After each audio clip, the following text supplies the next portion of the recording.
అందరికీ నమస్కారం. మన అపరాజిత పీఠం ఛానల్కు స్వాగతం. శ్రీ దక్షిణామూర్తయే నమః. శ్రీ అపరాజిత పరదేవతాయే నమః. శాక్తేయ విద్యలలో ఏ విద్యనైనా ఉపాసించేవారు దానికి ముందు వటిక భైరవ కవచం చేయడం వలన త్వరితగతిన శాక్తేయ విద్యలలో సిద్ధి పొందగలుగుతారు.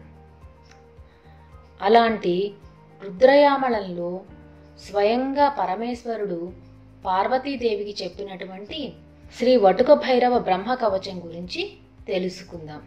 ఈ కవచం గురించి రుద్రయామళంలో ఎంతో ప్రశస్తిగా లిఖించబడి ఉంది. దేవ్యువాచ భగవన్ సర్వవేదాత్వం దేవానాం ప్రీతిదాయకం భైరవం కవచం బ్రూహి యది చాస్మి కృపామయి ప్రాణత్యాగం కరిష్యామి యదినో కథయిష్యసి సత్యం సత్యం పునః సత్యం సత్యమేవ న సంశయః. పార్వతీదేవి పరమేశ్వరుడితో అంటోంది, స్వామి, మీరు సర్వజ్ఞులు, దేవతలకు ఆనందాన్ని ఇచ్చేవారు. తమరు నా పైన కృపగలవారైతే నాకు దయచేసి భైరవ కవచాన్ని ఉపదేశించండి. ఒకవేళ మీరు నాకు భైరవ కవచం ఉపదేశించకపోతే నేను ప్రాణత్యాగం చేస్తాను. ఇది సత్యం సత్యం, మళ్ళీ ఇది సత్యమని ప్రతిజ్ఞ చేసి చెబుతున్నాను. ఇందులో ఎటువంటి సందేహము లేదు. తద్దిదేభ్య వచః శ్రుత్వా ప్రహసంశ్చ స్వయం ప్రభు ఉవాచ వచనం తత్ర దేవదేవో మహేశ్వరః. ఈశ్వర ఉవాచ వటుకం కవచం దివ్యం శృణుమత్ ప్రాణవల్లభే చండికాతంత్ర సర్వస్వం వటుకస్య విశేషతః తత్ర మంత్రాద్యక్షరం తు వాసుదేవ స్వరూపకం శంకువర్ణ ద్వయో బ్రహ్మ వటుకశ్చంద్రశేఖరః ఆపదుద్ధారణో దేవో భైరవః ప్రకీర్తతః ప్రవక్ష్యామి సమాసేన చతుర్వర్ణ ప్రసిద్ధయే ప్రణవం కామదం వింధ్య లజ్జాబీజం చ సిద్ధిదం వటుకాయేతి విజ్ఞేయం మహాపాతక నాశనం ఆపదుద్ధారణాయేతి త్వదుపోద్ధారణం నృణాం కురుద్వయం మహేశాని మోహనే పరికీర్తితం వటుకాయ మహేశాని స్తంభనే పరికీర్తితం లజ్జాబీజం తథా విద్యాన్ముక్తిదం పరికీర్తితం ద్వావింశత్యక్షరో మంత్రః క్రమేణ జగదీశ్వరి. అప్పుడు పరమేశ్వరుడు పార్వతీదేవితో చెప్తున్నాడు, హే ప్రాణవల్లభే, నేను దివ్యమైన వటుక భైరవ కవచం చెబుతాను విను.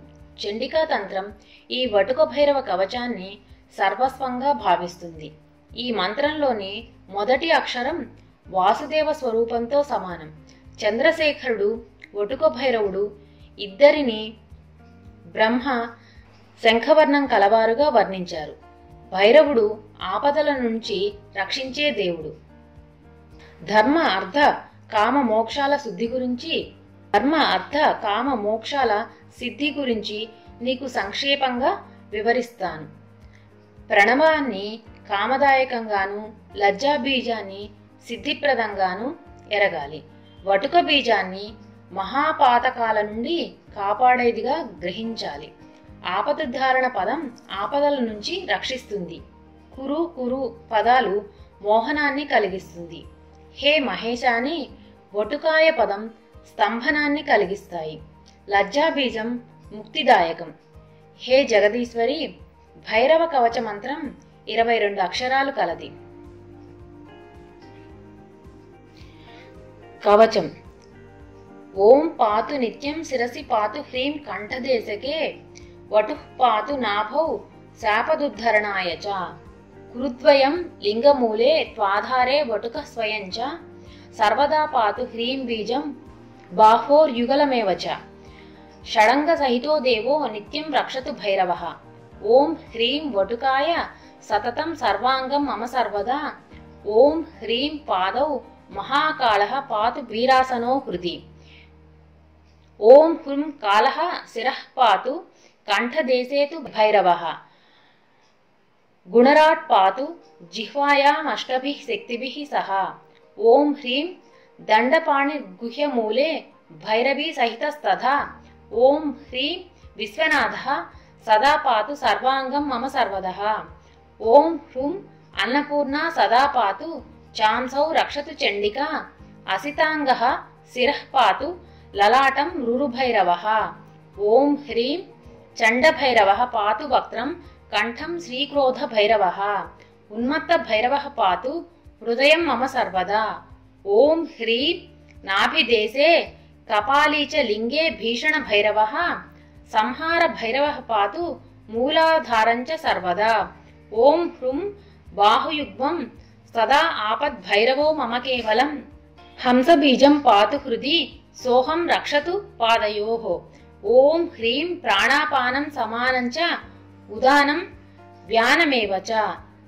రక్షन्तు ద్వారమూలే తు దశదిక్షు సమంతతః. ఓం హ్రీం ప్రణవం పాతు సర్వాంగే లజ్జాబీజం మహాభయే. ఇతి శ్రీ బ్రహ్మకవచం భైరవస్య ప్రకీర్తితం. ఫలశ్రుతిః చతుర్వర్గ ప్రదం నిత్యం స్వయం దేవ ప్రకాశితం. యః పఠే శృణుయాన్ నిత్యం ధారయేత్ కవచమోత్తమం. సదానందమయో భూత్వా లభతే పరమం పదం. య ఇదం కవచం దేవి చింతయేన్మనుముఖోదితం. కోటి జన్మార్జితం పాపం వినశ్యతి చ తక్షణాత్. జలమధ్యే అగ్నిమధ్యే వా దుర్గ్రహే శత్రు సంకటే. కవచ స్మరణాద్దేవి సర్వత్ర విజయీ భవేత్. భక్తియుక్తేన మనసా కవచం పూజయేద్యది కామతుల్యస్తు నారీణాం రిపూణాం చ యమోపమః. యస్య పాదాంబుజద్వంద్వం రాజ్ఞా ముక్తభూషణం తస్య భూతిం విలోక్యైవ కుబేరోపి తిరస్కృతః. యస్య విజ్ఞానమాత్రేణ మంత్రసిద్ధిర్న సంశయః. ఇదం కవచమజ్ఞాత్వా యో జపేద్వటుకం నరః న చాప్నోతి ఫలం తస్య పరం నరకమాప్నుయాత్. మన్వంతరత్రయం స్థిత్వా తిర్యగ్యోనిషు జాయతే. ఇహలోకే మహారోగైర్దారిద్ర్యై పీడితః శత్రూణాం వసగో భూత్వా కరపాత్రీ భవేజ్జడః. దేయం పుత్రాయ శిష్యాయ శాంతాయ ప్రియవాదినే కార్పణ్యరహితాయాపి వటుక భక్తిరతాయ చ. యోపరాగే ప్రదాతా వై తస్య స్యందతి సత్వరం. ఆయుర్విద్యా యశో ధర్మం బలం విందతి సస్వయం. ఇతి తే కథితం దేవి గోపనీయం స్వయోనివత్. ఈ ఫలశ్రుతి యొక్క తాత్పర్యం ఏంటంటే దీనిని భైరవ బ్రహ్మ కవచం అంటారు. ధర్మ అర్థ కామ మోక్షాలనే చతుర్విధ ఫలితాలను 4 వర్ణాల వారికి నిత్య సిద్ధంగా ఇవ్వగల ఈ కవచం స్వయంగా దేవతల చేత ప్రకటించబడింది. దీనిని నిత్యం చదివేవారు, వినేవారు, అలాగే ధారణ చేసేవారు సదా ఆనందమయులై ఉంటారు, పరమపదాన్ని పొందుతారు. ఓ దేవి, నా వాక్కుతో పలికిన ఈ కవచం పాపనాశనం చేస్తుంది.